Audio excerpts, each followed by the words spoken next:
ಇನ್ನು ಅಸ್ಸಾಂ, ಕೇರಳ ಮತ್ತು ಪುದುಚೇರಿ ಕೇಂದ್ರಾಡಳಿತ ಪ್ರದೇಶದಲ್ಲಿ ಮತದಾನ ಮುಕ್ತಾಯಗೊಂಡಿದೆ. ಚುನಾವಣಾ ಆಯೋಗದ ಪ್ರಕಾರ ಸಂಜೆ 5 ಗಂಟೆಯ ವೇಳೆಗೆ ಅಸ್ಸಾಂನಲ್ಲಿ 84.42%, ಕೇರಳದಲ್ಲಿ 75.1% ಮತ್ತು ಪುದುಚೇರಿಯಲ್ಲಿ 86.92% ಮತದಾನ ಆಗಿದೆ. ಇನ್ನು ಅಸ್ಸಾಂನಲ್ಲಿ ಚುನಾವಣಾ ಸಂಬಂಧಿತ ಹಿಂಸಾಚಾರದಲ್ಲಿ ಸುಮಾರು 30 ಜನ ಗಾಯಗೊಂಡಿದ್ದಾರೆ ಮತ್ತು 7 ಜನರನ್ನ ಅರೆಸ್ಟ್ ಮಾಡಲಾಗಿದೆ. ಶ್ರೀಭೂಮಿ ಜಿಲ್ಲೆಯ ಪತರಕಂಡಿಯಲ್ಲಿ ಕಾಂಗ್ರೆಸ್ ಮತ್ತು ಬಿಜೆಪಿ ಬೆಂಬಲಿಗರ ನಡುವಿನ ಘರ್ಷಣೆಯಲ್ಲಿ ಸುಮಾರು 25 ಜನ ಗಾಯಗೊಂಡಿದ್ದಾರೆ. ಇಬ್ಬರ ಸ್ಥಿತಿ ಗಂಭೀರವಾಗಿದೆ. ಪುದುಚೇರಿಯ ಮನ್ನಾಡಿಪೇಟ್ನಲ್ಲಿರುವ ಮತಗಟ್ಟೆಯಲ್ಲಿ ಕಾಂಗ್ರೆಸ್ ಮತ್ತು ಬಿಜೆಪಿ ಬೆಂಬಲಿಗರ ನಡುವೆ ಘರ್ಷಣೆ ನಡೆದಿದೆ. ಪೊಲೀಸರು ಜನಸಮೂಹದ ಮೇಲೆ ಲಾಠಿ ಚಾರ್ಜ್ ಕೂಡ ಮಾಡಿದ್ದಾರೆ.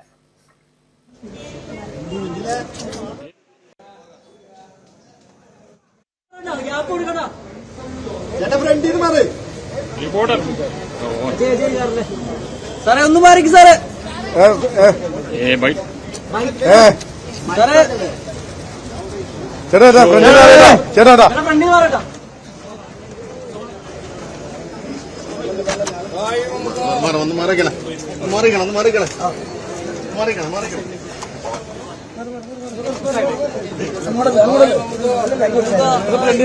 ഒന്ന്